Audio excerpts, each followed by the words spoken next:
দ্বিপাক্ষিক আলোচনার মাঝেই রক্তপিপাসু ডোনাল্ড ট্রাম্প আরো একবার ইরান আক্রমণ করবার সাহস দেখিয়েছিল। আর এই বন্দর আব্বাসে আক্রমণ করতে এসে মার্কিন বায়ুসেনারা বড়সড় চ্যালেঞ্জের মুখে পড়ল ইরানের মাটিতে।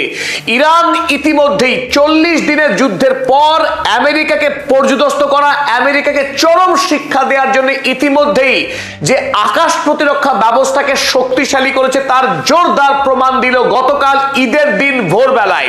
হরমুজ প্রণালীকে দখল করতে মরিয়া ডোনাল্ড ট্রাম্প, আর সেই লক্ষ্যেই আরো একবার আক্রমণ করতে আসে 28 তারিখের ভোরবেলায়।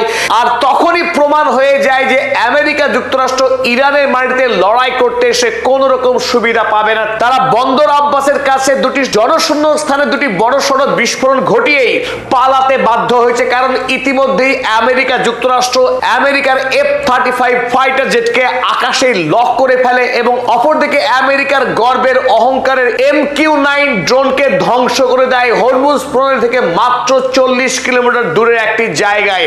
ফলে বেগতিক দেখে আমেরিকা যুক্তরাষ্ট্রের বায়ুসেনারা তড়িঘড়ি পালাতে বাধ্য হয় ইরান থেকে। ইরান যুদ্ধের গুরুত্বপূর্ণ খবরাখবর নিয়ে আবার আমি হাজির হয়েছি আপনাদের বন্ধু আব্দুল হালিম। চলুন শুরু করা যাক।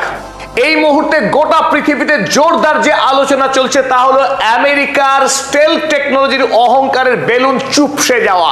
এতদিন গোটা পৃথিবীতে আমেরিকা একটা প্রচার করে এসেছে তাদের যে প্রযুক্তি, এই F-35 প্লেন, তাতে যে স্টেলথ টেকনোলজি রয়েছে, এই টেকনোলজির কারণেই কোন দেশের রাডার সিস্টেম এই F-35 প্লেনকে ট্র্যাক করতে পারে না।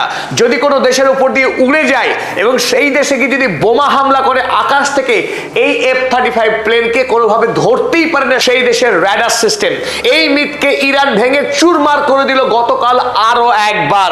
40 দিনের যুদ্ধেই ইরান আগেই F-35 প্লেনকে ধ্বংস করেছে, যে কথা আমেরিকা সরকারিভাবে স্বীকার করেছিল। আর সেক্ষেত্রে অনেকেই ভেবেছিল ইরান F-35 প্লেনকে ধ্বংস করেছে সেটা ছিল একটা ফ্লুক, অর্থাৎ বাই চান্স ঘটে যাওয়া একটা ঘটনা। কিন্তু গতকাল ইরান আরো একবার প্রমাণ করলো আমেরিকার এই F-35 ফাইটার জেটকে তারা আকাশে ধ্বংস করার ক্ষমতা রাখে। আপনারা এই মুহূর্তে স্ক্রিনে যে ছবি দেখছেন, হলুদ চতুর্ভুজের ভিতরে আপনারা যে সাদা একটি বিন্দু দেখতে পাচ্ছেন, এই বিন্দুটাই হলো F-35 ফাইটার জেট।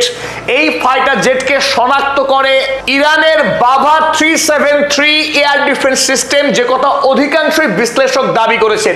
ইরানের তৈরি আকাশ প্রতিরক্ষা ব্যবস্থা আমেরিকার এই F-35 ফাইটার জেট যখন হরমুজ প্রণালী এলাকায় আক্রমণ করতে আসে তাকে লক করে ফেলে ইরান, অর্থাৎ one click away from destruction. একটা সুইচ টিপলেই আমেরিকার এই F-35 ফাইটার জেটকে ধ্বংস করে দিতে পারত ইরান।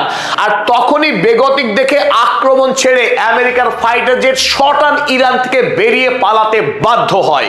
যে ঘটনা আমরা দেখেছিলাম গত 40 দিনের যুদ্ধে ধারাবাহিকভাবে ইরানের উপরে ব্যাপক বোমা হামলা চালিয়েছিল আমেরিকা এবং ইসরায়েল মিলিতভাবে তাদের স্টেলথ টেকনোলজি অর্থাৎ ফাইটার জেট টেকনোলজি